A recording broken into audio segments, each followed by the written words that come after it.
साहेब, प्रबोधन चळवळी मातीत गेल्यात, मी लिहून देतो. कितीही प्रबोधन करा, जातीच्या भिंती, उतरंडी आणि कडवट भूमिका सगळ्या प्रबोधन चळवळीची वाट लावून टाकतात. त्या एका जातीचे दोनच घर आहेत, पण त्यांची सुद्धा जातीची कट्टरता एवढी भयानक आहे. अरे दादा, तू अल्पसंख्याक नाही म्हणजे तुला मोजत सुद्धा नसतील गावातली लोक कशात. मी त्याच्याकडे गेलो होतो, माझ्या मित्राचं काम होतं म्हणून गेलो. म्हणलं अरे हा माणूस कुठे आहे, आपण त्याला भेटू, कारण त्याचं काम चांगलंय. तो म्हणला कुठला, त्या जातीचा. नको म्हणला त्याच्याकडे, सध्या लय माजलेत. अरे म्हणलं कसं काय. गावात 2 गट झालेत, 2 टोळ्या झाल्यात.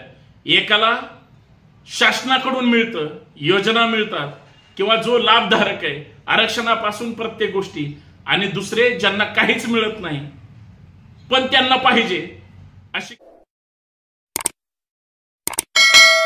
काही गोष्टीचा गंभीरपणे विचार करा साहेब.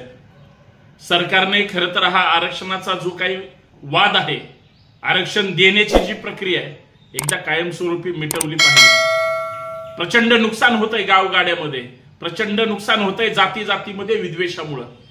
आज प्रत्येक जात प्रत्येक जातीच्या विरोधात विनाकारण उठवली जाते. प्रत्येक जण एकमेकाचा शत्रू होतोय. तुम्ही कुठल्याही जातीचं उदाहरण घ्या, तुमच्या आसपास वेगळ्या जातीचा माणूस कदाचित तुम्हाला शत्रू वाटायला लागेल. त्याची काय चूक आहे. त्याला जे काही मिळालंय, तुम्हाला जे काही मिळणार आहे ते सरकार आणि शासन देणार आहे. सगळ्यात महत्वाचं भारतीय राज्यघटना देणार आहे. त्याच्यात जे असेल तेच तुम्हाला मिळणार आहे. पण तसं होतंय का. अहो, नेते सोयीच्या राजकारणासाठी आणि काही टोळके स्वतःच्या स्वार्थासाठी विनाकारण जाती जातीमध्ये विष पेरतायत. हा बघा, हा असा आहे ना की तो गावावरून सोडलेला वळू आहे. त्याला फक्त विष कालवायचंय आणि स्वतःची घरं भरायचे. जे जे जातीचे लेबल लावून फिरतायत ना, जे जे जातीच्या संघटना काढून फिरतायत, जे जे या जातीचा मीच मसीहा आहे म्हणून सांगणारी जी लोक आहेत ना, ते जातीला विकायला सुद्धा कमी करत नाहीत. तो अत्यंत गरीब समाजाचं नेतृत्व करतो, गरीब जातीचं नेतृत्व करतो आणि त्याच्या घराला इटालियन मार्बल असतं. त्याच्या घरामध्ये सगळ्या सुखसुविधा असतात. येतात कुठून हो. काही 2-5 वर्षापूर्वी जर मागचा इतिहास पाहिला तर गाडी चालवायला नव्हती साहेब त्याच्याकडे. पण आज तो विमानाने प्रवास करतोय आणि तिकडे दिल्लीत पोहोचला, मुंबईत पोहोचला तर सांगतोय आत्ताच विमानाने गेलो होतो. हे एवढी प्रगती आली कुठून. ही फक्त समाजाच्या जीवावर. समाज भोळा बाबडा असतो. कुठल्याही जातीचं उदाहरण घ्या, तुमच्या गावामध्ये एक 10-12 जातीचे लोक राहत असतील. वेगळ्या वेगळ्या जातीचे लोक जरी असले, त्यांचा धर्म एकच असतो. वेगळ्या वेगळ्या धर्माचे लोक असतात, त्यांचा उद्देश एकच असतो, त्यांची नाळ एकच असते, ती म्हणजे भारतीय. वेगळ्या वेगळ्या जातीचे लोक सुद्धा कधीच आयुष्यात एकमेकाचे शत्रू नसतात, अजिबात नसतात. गावात जर एखाद्याचं लग्न असेल, संतोष शिंदेच्या घरचं जर लग्न असेल, सगळी लोक मदतीला येतात. तो सुद्धा इतर लोकांकडे जातो. हे कशामुळं. सामाजिक सलोख्यामुळं. लहानपणापासून सगळे एकत्र खेळलेले असतात, बागडलेले असतात, शाळेत गेलेले असतात. अहो, लग्न करेपर्यंत होईपर्यंत जाती सुद्धा माहित नसतात आणि पाहुण्या रावळ्यातली पोरगी फिक्स असते, नात्या गोत्यातली. त्याच्यामुळे तिथं पण जातीचा प्रश्न येत नाही. कदाचित कुठल्या तरी एखाद्या प्रकरणामध्ये एकमेकाची जात विचारली जाते.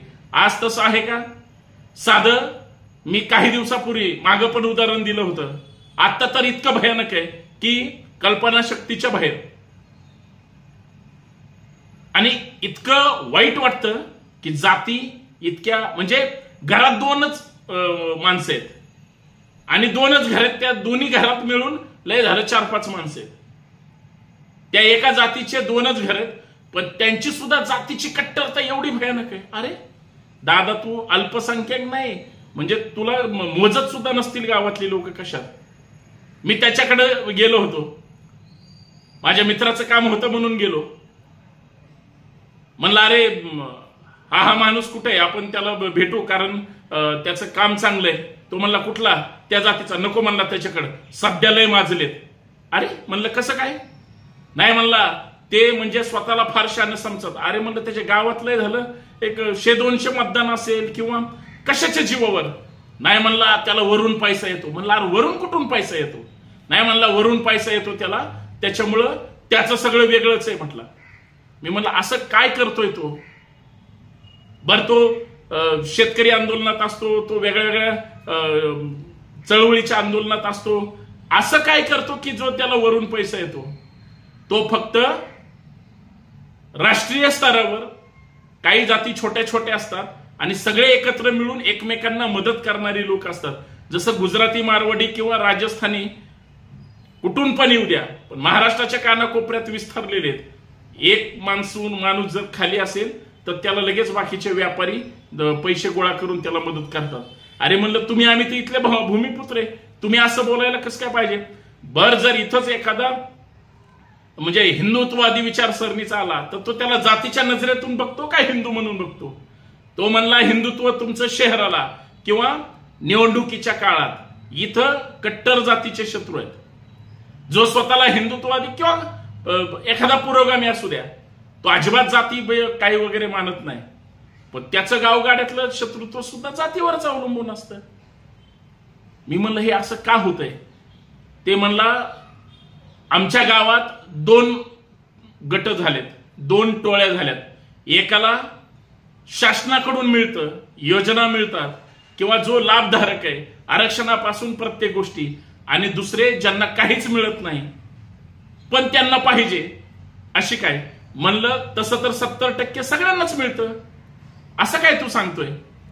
आणि काही लोक जे 30% आहेत ते बरोबर घेण्याचा प्रयत्न करतात.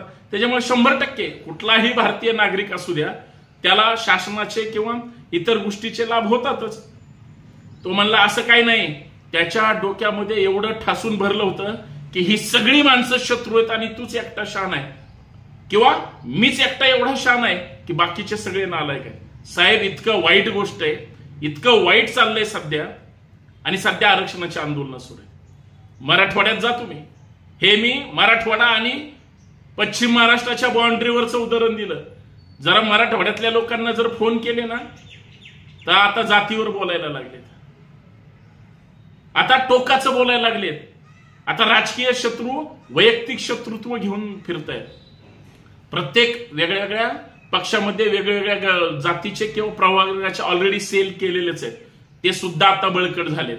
पण त्यांचा नेता एकच असतो, तो जो आदेश देईल तोच त्यांना प्रमाण मानावा लागतो. पण असं का झालंय साहेब? प्रबोधन चळवळी मातीत गेल्यात. मी लिहून देतो, कितीही प्रबोधन करा, जातीच्या भिंती, उतरंडी आणि कडवट भूमिका सगळ्या प्रबोधन चळवळीची वाट लावून टाकतात.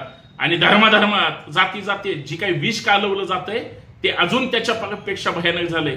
प्रबोधन करायचं किती आणि चळवळी वाढवायच्या किती, काम करायचं किती, हा संशोधनाचा विषय निर्माण झालाय. वेगळं सांगायची गरज नाही.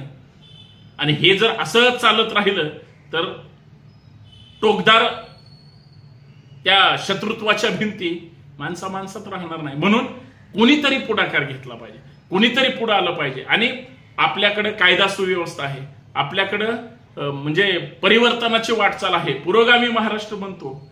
आणि तिथं प्रतिगामी किंवा अविचारी लोक इतकं विष कालवतायत. म्हणजे काल परवा तर मी एक आंदोलन बघितलं, बदनामी केली एकाने, झाली एकाची, आणि हा एवढ्या शिव्या देतोय, हा सगळा त्या निवडणुकीचा राग काढतोय. म्हणजे कोण काय करतंय, कोण काय बोलतंय याच्याशी ताळमेळ नाही, मन मात्र कलुषित झाली.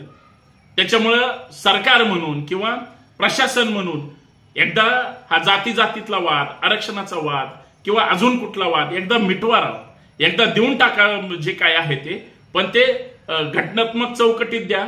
नाही दिलं तर परत फेटाळलं जातं, परत कोर्टात जातात, परत नाश होतो आणि परत शून्यापासून लढाया सुरू कराव्या लागतात आणि परत विरोधाला परत सुरुवात होते. थांबलं पाहिजे. तुम्हाला काय वाटतं, थांबलं पाहिजे की नाही? धन्यवाद. जय जाऊ, जय शिवराय, जय महाराष्ट्र.